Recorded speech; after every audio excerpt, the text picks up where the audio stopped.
السلام علیکم ورحمۃ اللہ وبرکاتہ۔ بسم اللہ الرحمن الرحیم۔ فصل ومن اقسام الحدیث، یہ فصل ہے۔ مصنف رحمۃ اللہ تعالی علیہ نے فصل کا عنوان بیان نہیں کیا ہے، لیکن آپ جب اس فصل کے اندر آنے ذکر کیے جانے والے مضامین کا مطالعہ کریں گے تو آپ کو معلوم ہوگا یہ فصل شاذ، منکر اور معلل کے ذکر میں ہے۔ لہذا آپ کہہ سکتے ہیں کہ ھذا فصل فی ذکر الشاذ والمنکر والمعلل، یعنی یہ فصل حدیث شاذ، منکر اور معلل کے ذکر میں ہے۔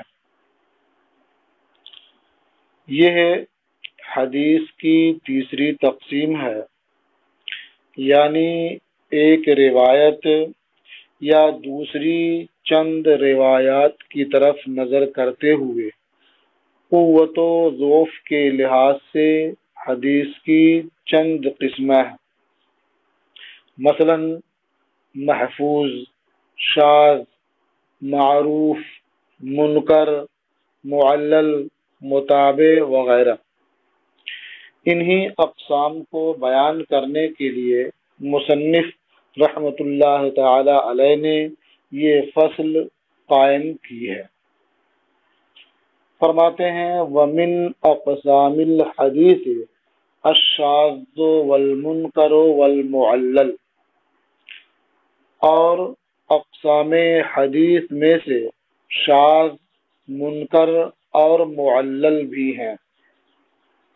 یعنی حدیث کی جہاں بہت ساری قسمیں ہیں، انہی اقسام میں سے شاذ، منکر اور معلل بھی ہیں۔ وَالشَّاذُ فِي اللُّغَةِ مَنْ تَفَرَّدَ مِنَ الْجَمَاعَةِ وَخَرَجَ مِنْهَا، اور شاذ، یہ لفظ شاذ باب نصرہ ینصر سے اسم فاعل کا صیغہ ہے۔ شذّ کے معنی ہے وہ اکیلا ہوا، علیحدہ ہوا۔ اسی سے حدیث شریف میں ہے ید اللہ علی الجماعۃ فمن شذ شذ فی النار، یعنی اللہ کا دست رحمت جماعت پر ہے، جو جماعت سے علیحدہ ہوا وہ اکیلا جہنم میں گیا، وہ جہنم میں بھی علیحدہ ہوا، اکیلا ہوا۔ شاذ کے لغوی معنی بیان کرتے ہوئے مصنف نے فرمایا کہ وَالشَّاذُ فِي اللُّغَةِ، اور شاذ کے معنی لغت میں ہے من تفرد من الجماعت وخرج منها، وہ شخص جو جماعت سے علیحدہ ہو گیا اور اس سے نکل گیا۔ وفی الاصطلاح ما روی مخالفا لما رواہ الثقات، اور محدثین کی اصطلاح میں شاذ وہ حدیث ہے جو ثقات کی روایت کردہ حدیث کے خلاف روایت کی گئی ہو۔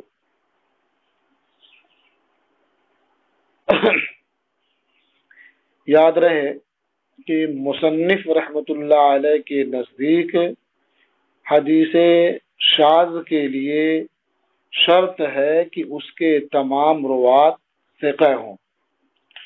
تو گویا ثقہ نے روایت کیا ہو، لیکن اس کی روایت دوسرے ثقات کی روایت کے خلاف ہو، تو اسی کو اصطلاح محدثین میں شاذ کہا جاتا ہے۔ فَإِن لَمْ يَكُنْ رُوَاتُهُ ثِقَةً فَهُوَ مَرْدُودٌ، پس اگر اس حدیث کے روات، یعنی جو حدیث ثقات کے خلاف روایت کی گئی ہے، اگر اس حدیث کے روات ثقہ نہ ہوں بلکہ وہ سب ضعیف ہوں یا ان میں سے کوئی ایک راوی ضعیف ہو فہو مردود تو وہ حدیث مردود ہے۔ اس حدیث کو شاذ بھی نہیں کہا جا سکتا، اس لیے کہ شاذ کے تمام روات ثقہ ہوتے ہیں اور یہاں اس حدیث کے روات سب ثقہ نہیں ہیں یا ان میں سے کوئی ایک ثقہ نہیں ہے، لہذا وہ حدیث مردود ہے۔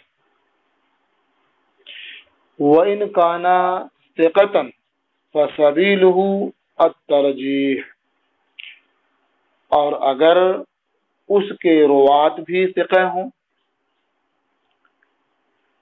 تو ایسی صورت میں ترجیح کا راستہ اختیار کیا جائے گا۔ فَسَبِيلُهُ التَّرْجِيحُ، تو اب جب دونوں حدیث کے روات ثقہ ہیں تو اب ظاہر بات ہے کسی ایک کو اختیار کرنے کے لیے اور دوسرے کو ترک کرنے کے لیے ترجیح کی ضرورت پیش آئے گی، تو اسی کی طرف اشارہ کرتے ہوئے فرمایا وَإِنْ كَانَ ثِقَةً فَسَبِيلُهُ التَّرْجِيحُ بِمَزِيدِ حِفْظٍ وَضَبْطٍ أَوْ كَثْرَةِ عَدَدٍ وَوُجُوهٍ أُخَرَ مِنَ التَّرْجِيحَاتِ، اور اگر اس حدیث کے روات بھی ثقہ ہوں تو حفظ و ضبط کی زیادتی، ثقہ راویوں کی کثرت تعداد اور ترجیحات کے دوسرے اسباب و وجوہ کے ذریعہ ترجیح کا طریقہ اختیار کیا جائے، اس لیے کہ اس صورت میں دونوں حدیثیں متعارض ہو گئیں کیونکہ دونوں کی روات ثقہ ہیں۔ اب ان میں سے ایک حدیث قبول کرنے اور دوسری حدیث کو رد کرنے کے لیے ترجیح کا راستہ اختیار کرنا ہوگا، یعنی اب یہ دیکھا جائے گا کہ دونوں میں کس کے روات زیادہ حفظ و ضبط والے ہیں، اسے ترجیح ہوگی۔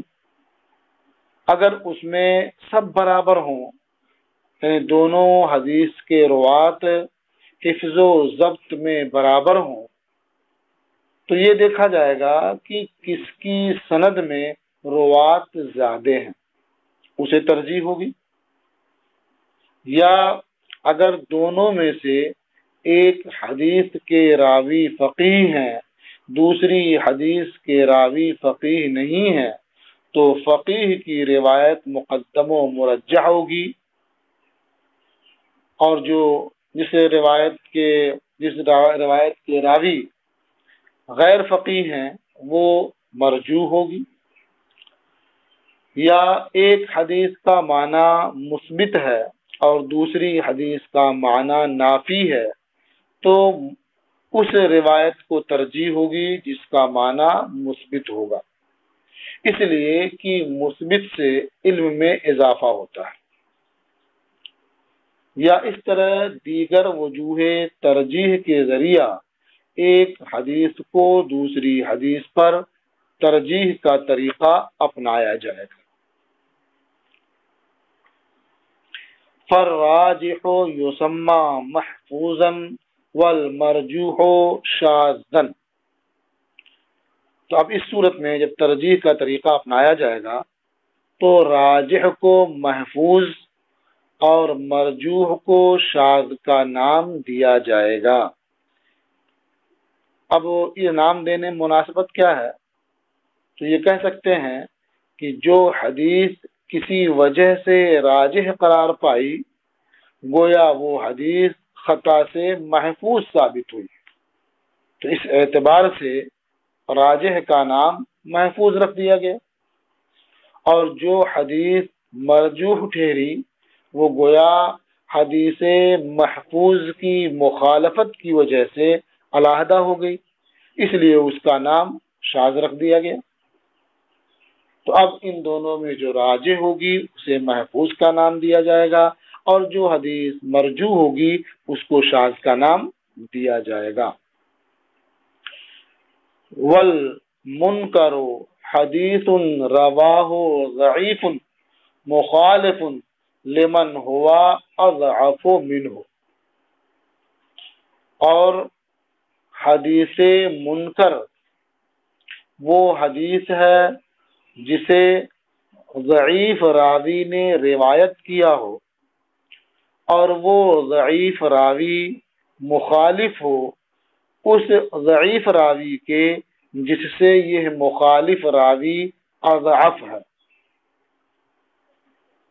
اس میں عبارت ذرا سا پیچیدہ ہے، اس لیے اس کی ترکیب پر بھی غور کر لیں کہ مصنف نے جو فرمایا والمنکر حدیث رواہ ضعیف، یعنی حدیث منکر وہ حدیث ہے جسے ضعیف راوی نے روایت کیا ہو. آگے مخالف لمن ہوا اضعف منہ، تو یہ مخالف یہ صفت ہے ضعیف کی، مخالف صفت ہے ضعیف کی، اور ہوا کا مرجع ضعیف مخالف ہے، اور منہ میں جو ضمیر مجرور ہے اس کا مرجع لفظ من ہے. تو اب مانا ہوا کہ خلاف روایت کرنے والا راوی اس سے اضعف ہے جس کے خلاف روایت کر رہا ہے. تو اب اس اعتبار سے منکر حدیث کی تعریف یہ کر سکتے ہیں کہ منکر وہ حدیث ہے جسے اضعف راوی نے ضعیف راوی کے خلاف روایت کیا ہو. وَمُقَابِلُهُ المعروف، اور حدیث منکر کا مقابل حدیث معروف ہے. حدیث معروف وہ حدیث ہے جسے ضعیف راوی اضعف راوی کے خلاف روایت کرے، تو اسے ضعیف راوی اضعف راوی کے خلاف روایت کرے تو اسے حدیث معروف کہتے ہیں.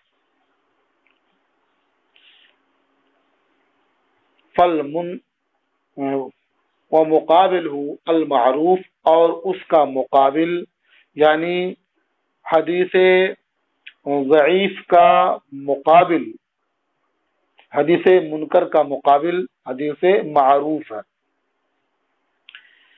فالمنکر والمعروف کلا راویہما ضعیف واحدہما اضعف من الآخر. تو منکر اور معروف دونوں کے راوی ضعیف ہوتے ہیں، لیکن ان میں ایک دوسرے سے زیادہ ضعیف ہوتا ہے. وہ احدہما اضعف من الآخر، ان دونوں میں ایک دوسرے سے زیادہ ضعیف ہوتا ہے. کون زیادہ ضعیف ہوتا ہے؟ تو حدیث منکر کا راوی حدیث معروف کے راوی سے زیادہ ضعیف ہوتا ہے. وفی الشاذ والمحفوظ قوی احدہما اقوی من الآخر، اور حدیث شاذ و حدیث محفوظ کے راوی قوی و ثقہ ہوتے ہیں، مگر ان میں ایک دوسرے سے قوی تر ہوتا ہے. قوی تر کون ہوتا ہے؟ حدیث محفوظ کا راوی حدیث شاذ کے راوی سے زیادہ قوی اور زیادہ ثقہ ہوتا ہے. والشاذ والمنکر مرجوحان، اور حدیث شاذ اور حدیث منکر یہ مرجوح ہیں.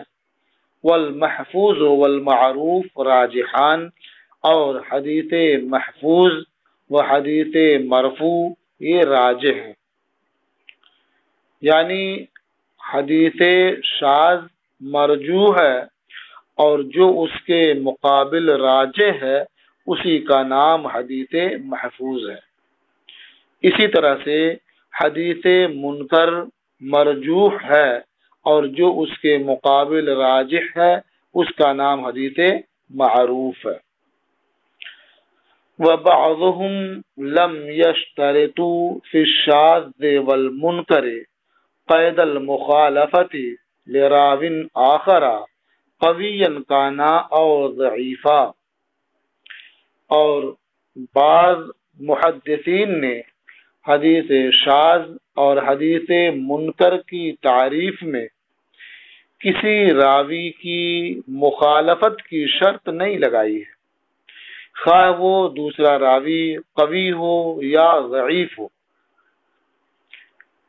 وقالوا الشاذ ما رواہ الثقۃ وتفرد به، اور ان بعض محدثین نے فرمایا حدیث شاذ وہ حدیث ہے جسے ثقہ راوی نے روایت کیا ہو اور اس روایت میں وہ اکیلا ہو، ما رواہ الثقۃ وتفرد به، جسے ثقہ نے روایت کیا ہو اور اس روایت میں وہ اکیلا ہو، یعنی اس کے علاوہ کسی اور نے اس حدیث کی روایت نہ کی ہو۔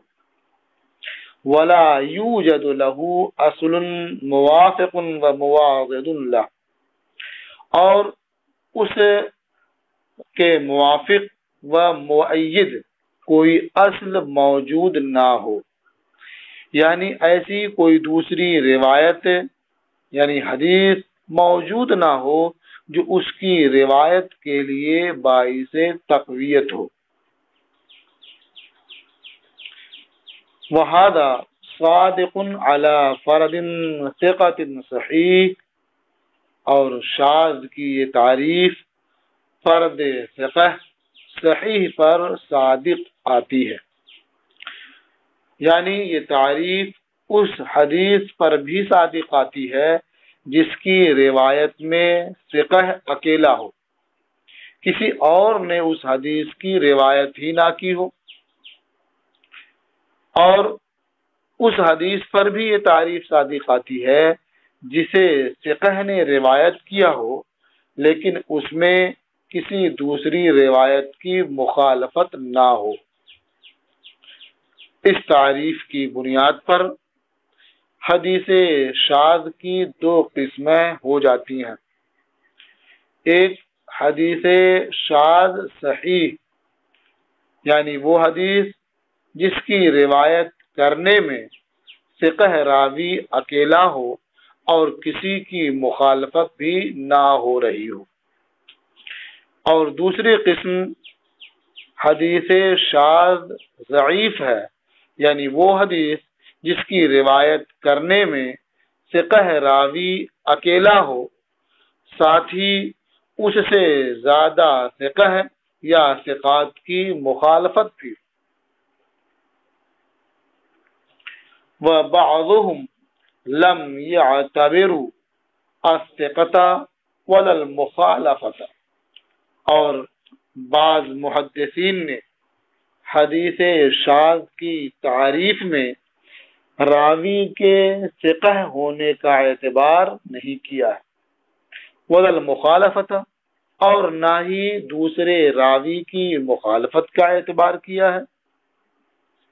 گویا ان حضرات کے نزدیک شاذ وہ حدیث ہے جس کی روایت میں راوی اکیلا ہو، خواہ وہ ثقہ ہو یا ضعیف ہو، اس میں دوسرے راوی کی مخالفت ہو یا نہ ہو، اس سے کوئی مطلب نہیں ہوتا۔ اس تعریف کی بنیاد پر بھی حدیث شاذ کبھی صحیح ہوگی اور کبھی ضعیف ہوگی۔ وَكَذَلِكَ الْمُنْكَرُ لَمْ يَخُصُّوهُ بِالصُّورَةِ الْمَذْكُورَةِ، اور اسی طرح حدیث منکر کو مذکورہ صورتوں کے ساتھ خاص نہیں کیا ہے۔ وَسَمُّوا حَدِيثَ الْمَطْعُونِ بِفِسْقٍ أَوْ فَرْطِ غَفْلَةٍ وَكَثْرَةِ غَلَطٍ مُنْكَرًا، انہوں نے فسق یا فرط غفلت یا کثرت غلط کی وجہ سے مطعون شخص کی حدیث کو منکر کا نام دیا ہے۔ وَهَذِهِ اصطلاحات لا مشاحة فیہا، اور یہ سب اصطلاحات ہیں، ان میں کوئی مناقشہ، کوئی جھگڑا نہیں ہے، اس لیے کہ ہر شخص کو یہ حق حاصل ہے کہ وہ اپنی مرضی کے مطابق اصطلاح بنا لے۔ لہذا یہ الگ الگ اصطلاحات ہیں اور اسی کے اعتبار سے محدثین نے الگ الگ تعریفات کی ہیں، لہذا ان اصطلاحات پر کوئی اعتراض نہیں کیا جا سکتا، کیونکہ ہر ایک کو اپنی مرضی کے مطابق اصطلاح بنانے کا حق حاصل ہے۔ یہ فصل مکمل ہوئی اور آپ کا سبق بھی اب مکمل ہوا۔ آگے انشاءاللہ معلل کی بحث آپ سماعت کریں گے۔ السلام علیکم ورحمۃ اللہ وبرکاتہ۔